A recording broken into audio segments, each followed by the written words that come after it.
ರಾಜ್ಯದಲ್ಲಿ ಮಳೆ ಕೊರತೆ ತೀವ್ರವಾಗಿರುವ ಹಿನ್ನೆಲೆ ರೈತರ ಸಂಕಷ್ಟ ನಿವಾರಣೆಗೆ ಬಳ್ಳಾರಿ ಜಿಲ್ಲಾಡಳಿತ ವಿಶೇಷ ಬರ ನಿರ್ವಹಣಾ ಕಾರ್ಯಯೋಜನೆ ರೂಪಿಸಿದೆ. ರೈತರು ಮಾನಸಿಕ ಒತ್ತಡಕ್ಕೆ ಒಳಗಾಗದಂತೆ ಮನೆ ಬಾಗಿಲಿಗೆ ಮಾನಸಿಕ ಕೌನ್ಸೆಲಿಂಗ್ ಸೇವೆ ಒದಗಿಸಲು ಜಿಲ್ಲಾಧಿಕಾರಿ ನಾಗೇಂದ್ರ ಪ್ರಸಾದ್ಗೆ ಸೂಚನೆ ನೀಡಿದ್ದಾರೆ. ಮಳೆಯ ಅಭಾವದಿಂದ ಬಿತ್ತನೆ ತೀವ್ರ ಹಿನ್ನಡೆ ಅನುಭವಿಸಿರುವ ಹಿನ್ನೆಲೆಯಲ್ಲಿ ರೈತರ ತುರ್ತು ಸಭೆಗಳನ್ನು ನಡೆಸಿ ಪರ್ಯಾಯ ಬೆಳೆಗಳ ಕುರಿತು ಜಾಗೃತಿ ಮೂಡಿಸುವಂತೆ ಅಧಿಕಾರಿಗಳಿಗೆ ಸೂಚಿಸಲಾಗಿದೆ.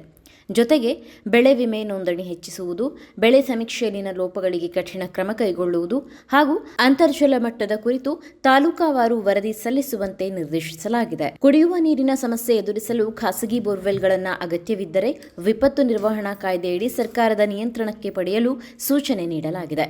ಶುದ್ಧ ಕುಡಿಯುವ ನೀರಿನ ಘಟಕಗಳನ್ನು ವಾರದೊಳಗೆ ಗ್ರಾಮ ಪಂಚಾಯಿತಿಗಳಿಗೆ ಹಸ್ತಾಂತರಿಸುವಂತೆಯೂ ಆದೇಶಿಸಲಾಗಿದೆ.